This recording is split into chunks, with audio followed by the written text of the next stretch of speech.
Hey guys, and welcome to another brand new video. In this video, we actually have two pretty intriguing things going on when it comes to the PlayStation 5. Number one, there actually was a little nifty PlayStation 5 update that was actually released, so we're going to go talk about what we're expecting from that, why it was actually made in the first place, and all that other good stuff. And as well, we also had a part 2 where we actually had some very intriguing news where there's actually a brand new, as in like proper paperwork, proper files, proper everything, for a brand new PlayStation 5. So we're going to go talk about that, talk about the differences and everything else. It's also been kind of popping on up throughout this. So we have a lot of stuff to go talk about, and as well, actually kind of some nifty and kind of cool news. So let's go and, well, talk about it. As well, if any of you guys are brand new, make sure you guys are subscribed with the notifications on. As well, for the brand new PlayStation 5 giveaway, Amazon links down below for the PS5 Digital Console Controller, Twitter and Twitch room down below, the Weeble and Coinbase down below, and the Twitter giveaway down below. And of course, leave a like in your comments and thoughts down below, and let's go and do it to it. So, first and foremost, let's go talk about the really quick update first and foremost, because I feel like it's kind of a little more relevant stuff, and the part 2 is going to be on the brand new PlayStation 5,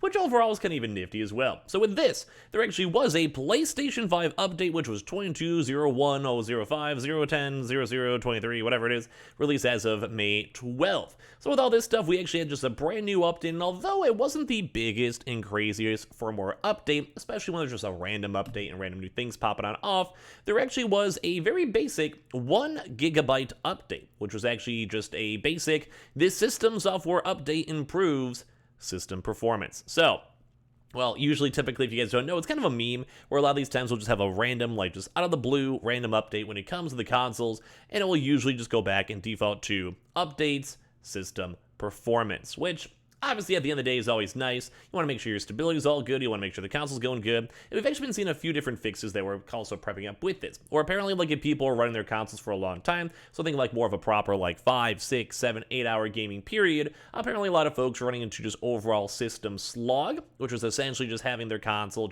it wasn't running as well. Now, that's kind of obvious if you're on your PC, your laptop, your phone, whatever for a long time. There is sometimes just an overall like just slog, there's like, you sometimes got to give your computer, your PS5, your Xbox, whatever, a break. But apparently ever since this brand new system updates actually made it a little bit more stable, especially for long-term gaming, or if you're using the rest mode and trying your best to go on, off. So at the end of the day, pretty nice and pretty cool to go and see that, and it does seem like it was affecting some stuff. As well, just based on my own speculation, it's probably just on the build-up for when it comes to the brand new PlayStation Plus rollout, which should be coming out throughout these next few weeks, depending on your area. So obviously, they'll probably want to do a few pre-patches, a few updates, probably do some like internal changes on the store, which to me makes a lot of sense, because if you're going to have a huge, massive system-changing update, well, sorry, as you have to go and deal with that, you probably just want to make sure it's running good and seeming good and flowing all good. So at the end of the day, at least that does kind of make sense of why they have this in the first place and why they want to update it. And sometimes people are just always kind of curious on like what was changed when they had to force an update itself. So kind of cool to go and see just probably a few bug fixes, probably just make sure the consoles run a little bit better and going from there. Now the part 2 of this, and this is a little bit more on the intriguing side to me.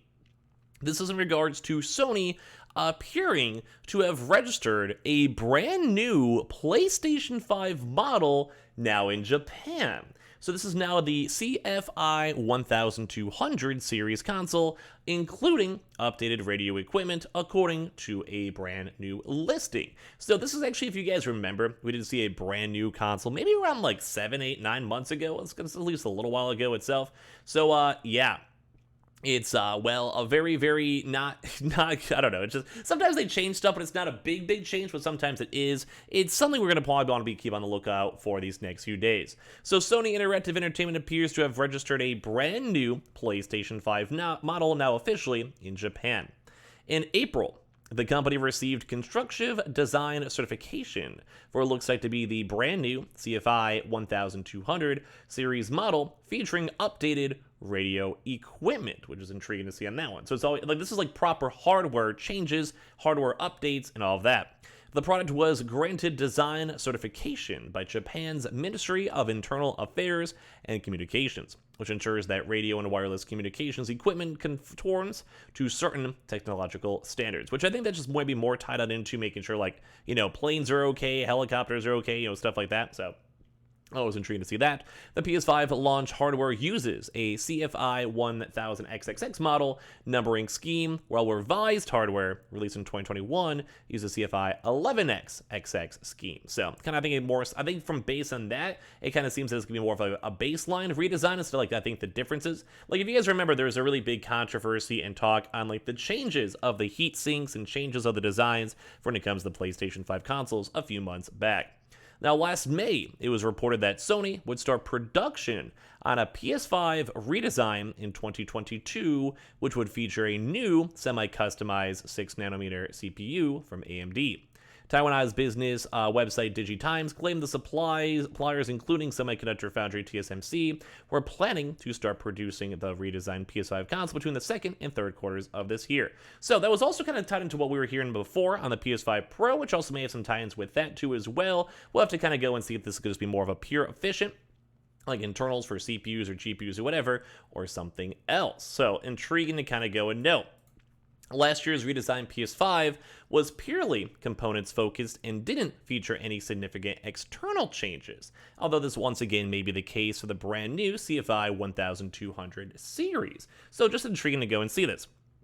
Sony CFO Hiroki Totoki said last year that the company was considering various solutions to help it cope with the global shortage of hardware components, including potentially altering designs or sourcing secondary suppliers. So this also may go and have a time too as well. It kind of stinks. I have like some in my throat, so it always kind of stinks that I'm trying to make these videos, but it does go to show that basically they also may have just been focusing in different regions and different areas, and they may have like a very slight small change depending on like the shipment or internal like regulations or even things like customs, where if you guys are trying to go to different areas and regions, as you guys probably know, there's just different regulations. As you guys even saw in the very top of the article, they had to go make sure it was like properly like good, and even like Japan's Ministry of Internal Affairs had to make sure it's all set. So there's always like those little small baby changes that would maybe be happening when it comes to like the internals and the specs and all that type of stuff too as well.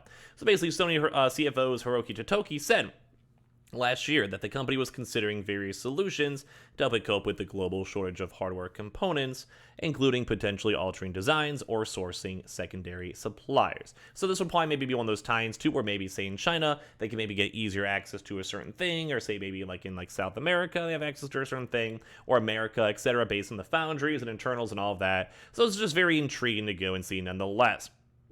So, I mean, at the end of the day, I think if they're just making more consoles and they're pretty much all the same standard, isn't that kind of nice, I think, at the end of the day? The topic was brought up again during a Sony financial results Q&A session this week. During the event, Totoki was asked what measures Sony is taking to combat semiconductor shortages, which Intel, as we've kind of covered, warned is going to be last until 2024. While Totoki's response didn't specifically reference PS5, he did, transcribed by VGC, that in different areas we have changed our source of procurement and also changed our design amongst others, so we have been capable of coping. So for the parts procurement, I think we have a good outlook. So I mean, this actually might be the biggest thing to kind of look, and these are some of the articles and like files that people keep on seeing over here, where these are like the official, just imagine like official trademarks and official like leaks, I guess, for lack of better terms, when it comes to all this stuff in general. So you guys can see like the 005A1 over there, you can see the CFI articles, you can see the internal changes, so these are some of like the megahertz, I believe. So maybe that's just, like, for lack of better terms, that might sound dumb, I probably am. Maybe think more of like, say, like the Wi-Fi signals or other various types of signals. You can kind of see like the megahertz, the ranges and everything else that's tied on in with all these in general. So it's been kind of cool just to go and see this in overall. So yeah, it's just kind of cool. They have a brand new, looks like PlayStation 5 that is being worked on and being procured.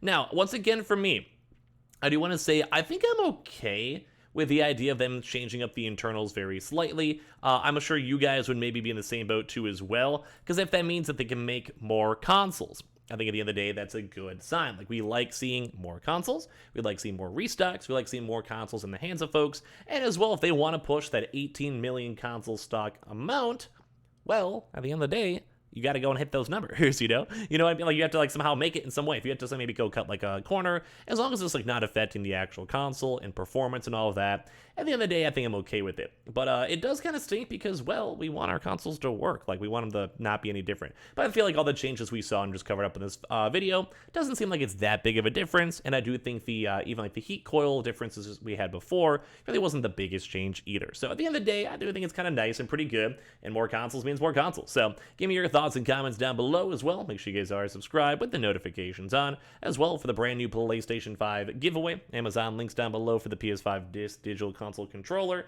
Twitter and Twitch stream down below, the Weeble and Coinbase down below, the Twitter giveaway down below, and let me know all your thoughts and comments as well, because I always like to go and hear them down below. Love you guys.